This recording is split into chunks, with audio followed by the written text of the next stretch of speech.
Want help to grow your business? Download Bryn, the world's first business advisor in your pocket. To find out more, visit bryn.ai or search the App Store today.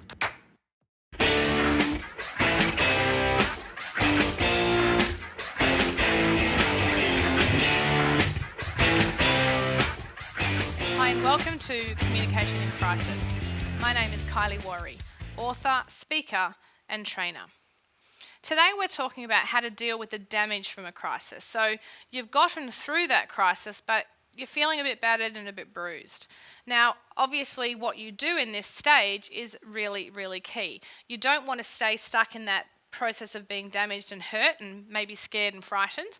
You want to have courage and bravery, and you want to heal and move forward. Today we're talking about the two communication DNA styles, the powerful and the patient communicators. Now these guys are complete opposites, and so again it's really important to look at these two guys and look at how differently they respond so you can see that and learn from that. Now you'll have definitely some of these communicators in your world. You may be one of them, so hang on and see how you can learn how to deal with the damage from a crisis.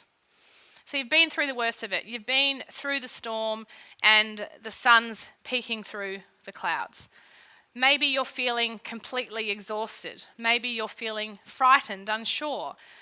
A crisis can look very, very different depending on what aspect of your life it's affected. It might be a financial crisis. Maybe it's a work crisis, a professional crisis. Or maybe it's a personal crisis.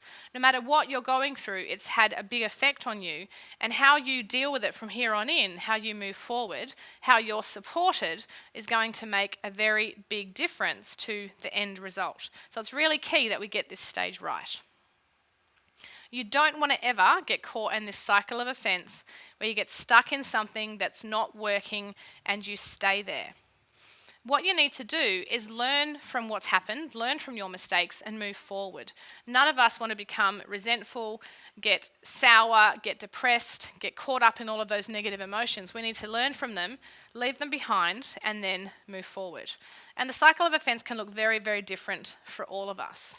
For example, you might be going through some type of marital crisis and everything around you is falling apart. And maybe you haven't mentioned anything to people at work because it's your problem. They don't know anything about you in terms of your personal life, and really, what can they do? The thing is, the more you ignore this crisis, the more that the stress builds, that the tension builds, the more that you will start behaving in a way that is negative and is affecting everyone around you. And before you know it, that mask that you've been wearing to work starts to show some cracks, and people start to notice that you're not doing too well. Maybe your performance at work is going downhill and you're not hitting those KPIs that you normally hit. Maybe you're not able to deal with people in your project group as well as you would like to. Maybe it's just all too hard. The thing is that speaking up and letting people know that you're in crisis, that you're not coping, is the key to getting out of this cycle of offense and getting into a healthier cycle. A cycle that looks like this one. I call it the courageous communication cycle. And the word courageous is key here because courage takes guts. All of us can avoid a problem. That's the easy part. It may not be the healthy way to deal with it, but it's the easiest way because we just put our head in the sand and pretend that it's not happening.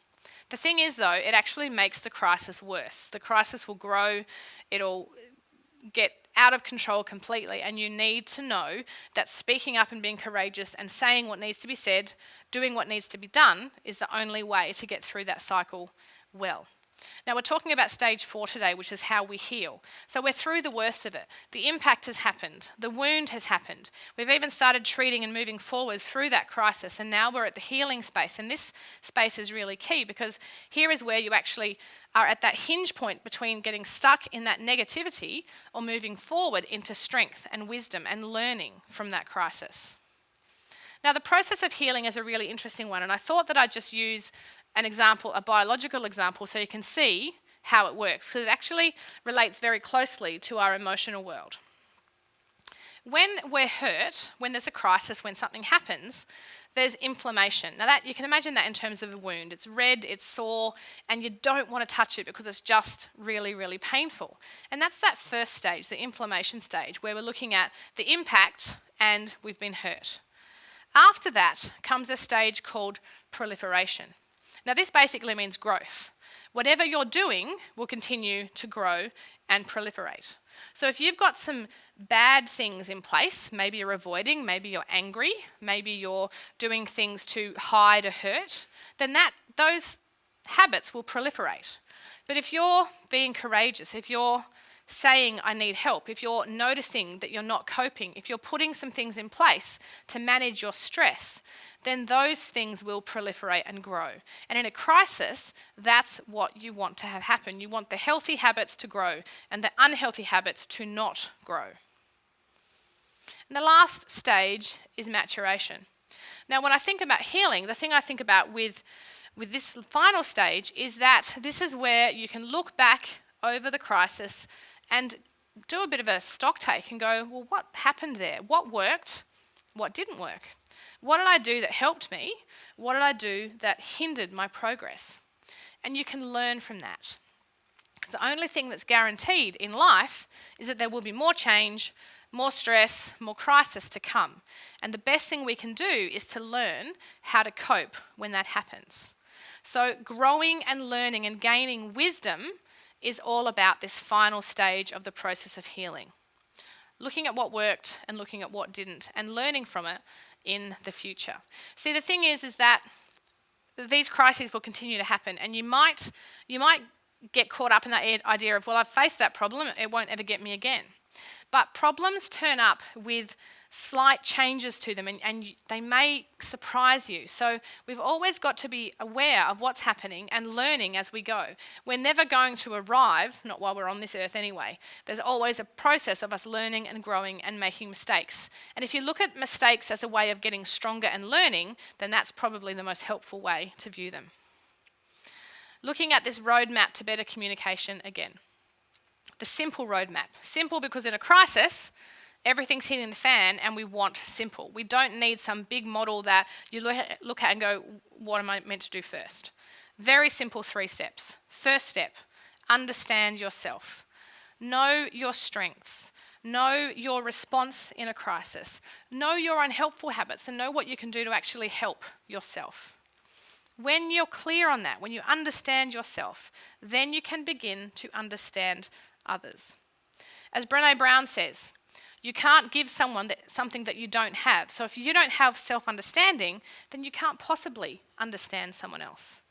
Once you're clear on your responses and how you do life and how you cope and don't cope, you can then look at it with clear eyes for someone else and understand them. Look at what value they bring.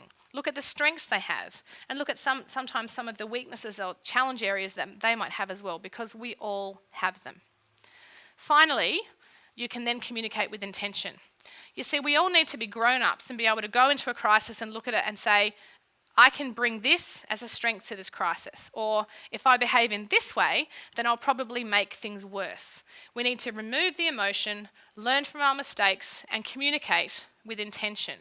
And by intention I mean communicating with care and with purpose. Know what you want to say and make sure it's the most helpful thing to say in that moment. Your communication DNA, that's what it's all about. That first step, understanding yourself. And then once you've got clear on what your communication DNA is, looking at the DNA of those around you. Your team, your family, your community will be made up of many different people that all have different ways of communicating. And the best way to get through, particularly in a crisis, is to understand your communication DNA. So do you relate to the powerful communicator? Are you a doer? Are you an action person? Or are you more a playful communicator, a storyteller, someone who likes to tell jokes and relate to people and be recognised and noticed and liked? And is your importance based on how many friends you have? Maybe you're more of a patient communicator, the quiet observer, the loyal supporter. You don't like to be in the spotlight, you'd like to be in the background just taking things in. Or maybe you're a perfectionist. You love order, you love detail, you like to get things right. You love analysis, you're a deep thinker. I wonder which one you relate to. And then when you think about people in your world, whether maybe it's your partner, your parents, your business team, anyone in your world that you spend time with, are they the same as you or are they different from you? And in what ways are they different? It's key to understand this so that when you're in a crisis, you'll know what to do that will help you move forward. So today we're looking at how to heal after a crisis when you're a powerful communicator. Now, remembering these guys, 10% of the population. They are the doers, the action Jacksons. They love results. They want to solve the problem. They're inspired by problems because they're not frightened of them. They want to tackle things head on. They don't show fear very often. And if they do, they won't admit it. These guys are attracted to roles where they can make decisions. Now, if they've been through a crisis or they're a bit exhausted and tired or battle-worn, they may have decision fatigue. They might be tired of making decisions. So just be aware and see what is happening. Now, the famous example of the powerful communicator is Judge Judy. Now, remembering that they're observed to be direct, pushy, and aggressive. Now, in crisis, that all just increases to the point where you wonder what on earth has taken over this person. They want results. That's why they're pushing. That's why they're striving. And they need control. Now think about a crisis. The one thing that you don't get in a crisis is control. So that's one of the major reasons that these guys can struggle. They also struggle because in a crisis, emotions can run rampant. And when you're feeling emotional, you can feel out of control. So that can contribute to that loss of control that they have.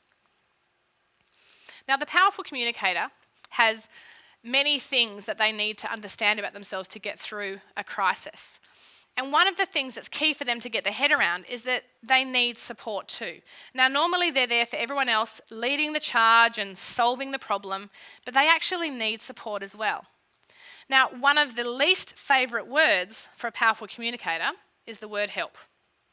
When they put the hand up for help, or if they did put the hand up for help, they would feel incompetent. They would feel like they don't deserve it. They're like, why don't people just do it on their own? This style is extremely independent. Independent to a point of actually... To continue enjoying this presentation, download Bryn, the world's first business advisor in your pocket. To find out more, visit bryn.ai or search the App Store today.